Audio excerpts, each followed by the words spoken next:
Greta Thunberg has ditched climate activism for pro-Palestine activism, hopping on the latest woke bandwagon with her posse of professional protesters. Sky News All-Stars Rita Panahi, Rowan and Andrew Bolt analyse Greta's latest crusade against Israel.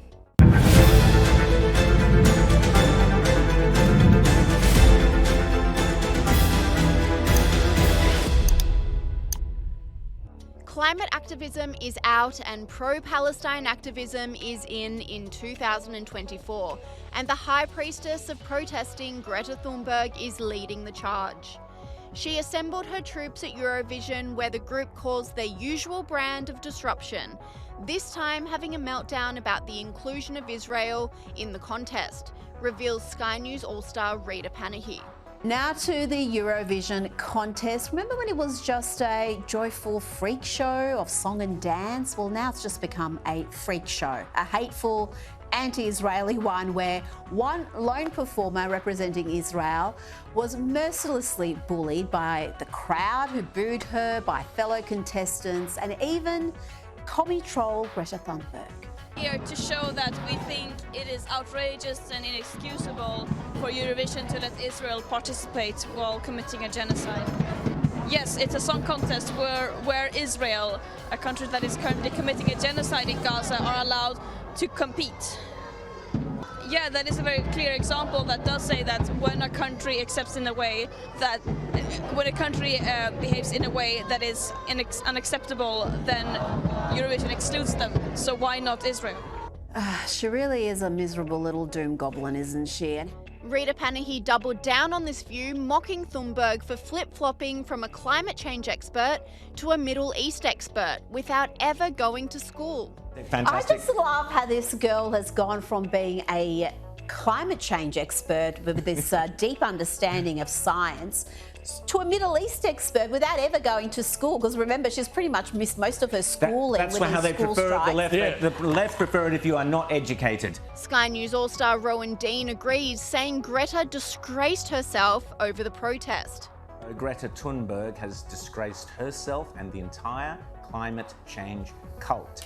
She has got the kefir out there. She's pro-Palestine. She's anti-Israel. She's clearly hates Jews. She's out there at the Eurovision Song Contest. Have a quick look. But this is who you are supporting. Don't forget, all the school kids were told she's our hero, the great climate change visionary leader who's going to show the world how to go forward. This is who this person is. Have a close look, because if you're still enthralled to the climate change cult, this is who you're dealing with.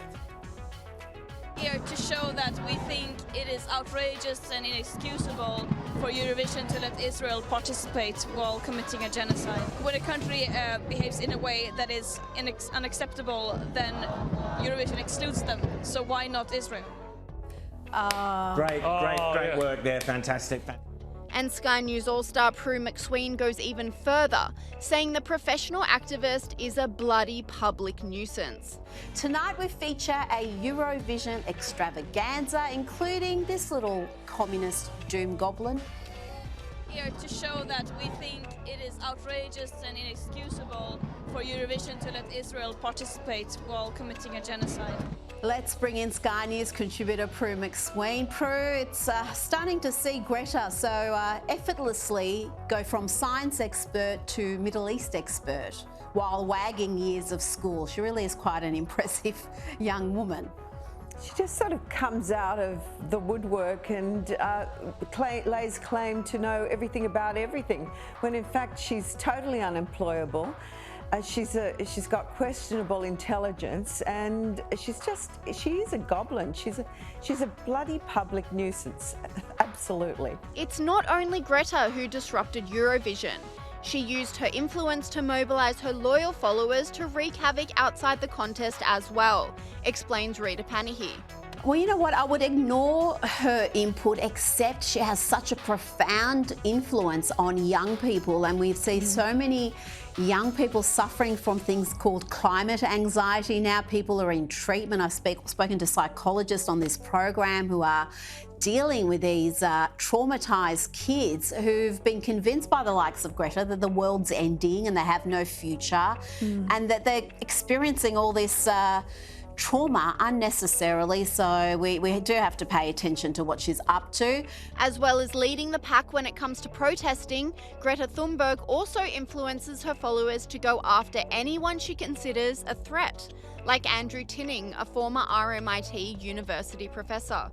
Look, it was made against Greta Thunberg, and Greta Thunberg has an entire woke army of social justice warriors that advocate on her behalf. And my criticism of Greta Thunberg certainly didn't correspond with condoning Andrew Tate. I find him equally obnoxious. But what happened was Greta's woke army went to work. There were a number of formal complaints against me that went to the university, that went straight to the vice chancellor.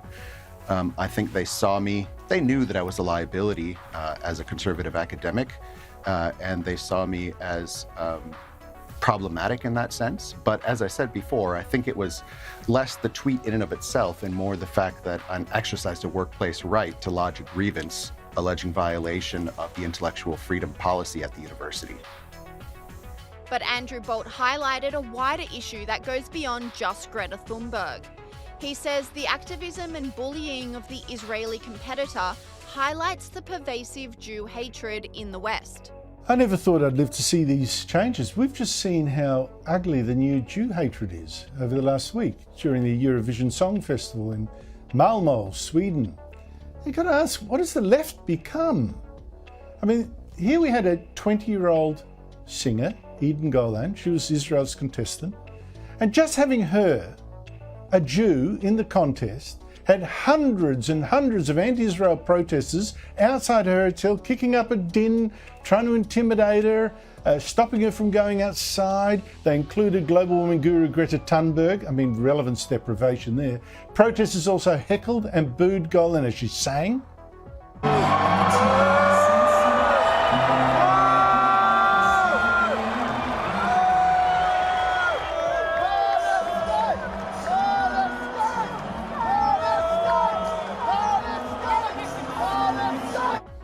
At press conferences, other contestants, like Greece's, treated her like dirt when she was getting asked questions, pretending to sleep when she spoke.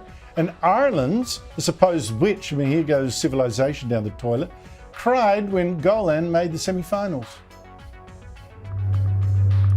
I cried with my team.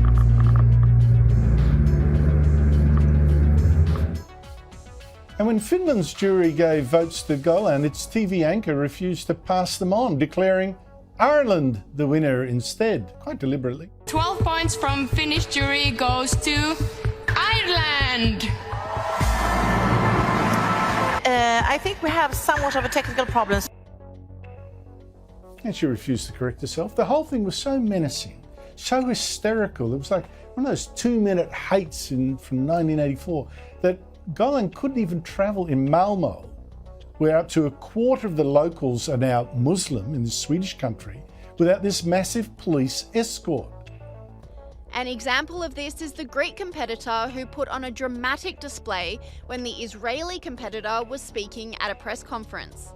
The Israeli performer Eden Golan was also bullied by other contestants, including this 30-something child representing Greece, pretending to fall asleep when media asked Eden a question. Yes, very happy.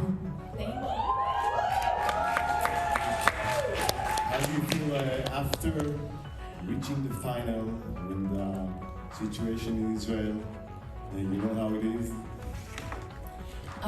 Well, I feel I'm so overwhelmed with emotions. It's truly such an honor to be here on stage. And if you thought that was dramatic, check out the Irish contestant. And among the most virulent anti-Israel performers was the non-binary witch Bambi Thug. By the way, that is not me having a go at her, that's how she describes herself. Do you know what makes me special? I'm a queer. And I'm a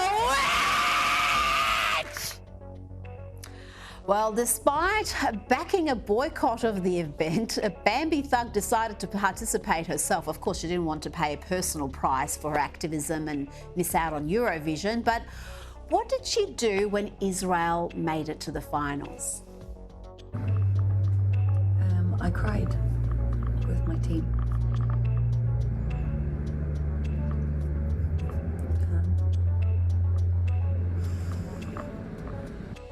Yes, there were tears from that lefty, but there was also demented joy. I guess that's what this is.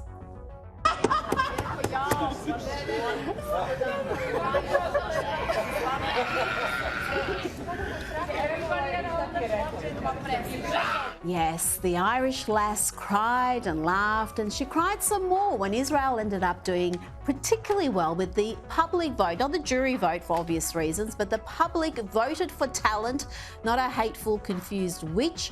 And so we saw the lefty lose it again. I don't even care anymore.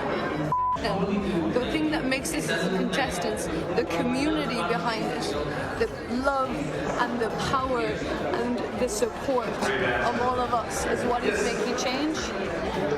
And the world has spoken. The queers are coming. Non-binaries. But there is cause for hope, with Andrew Bolt revealing that despite the activist community's relentless bullying of Israel, it doesn't reflect worldwide sentiment. Scum. The audience watching at home actually gave her the highest popular vote of any contestant, meaning she came 5th overall. And this brave 20-year-old who wouldn't be intimidated returned to Israel as a hero. But more than that, really, what she went through would confirm to many Jews that Israel is now the only country where they can still be Jews in safety, and Israel must not fall.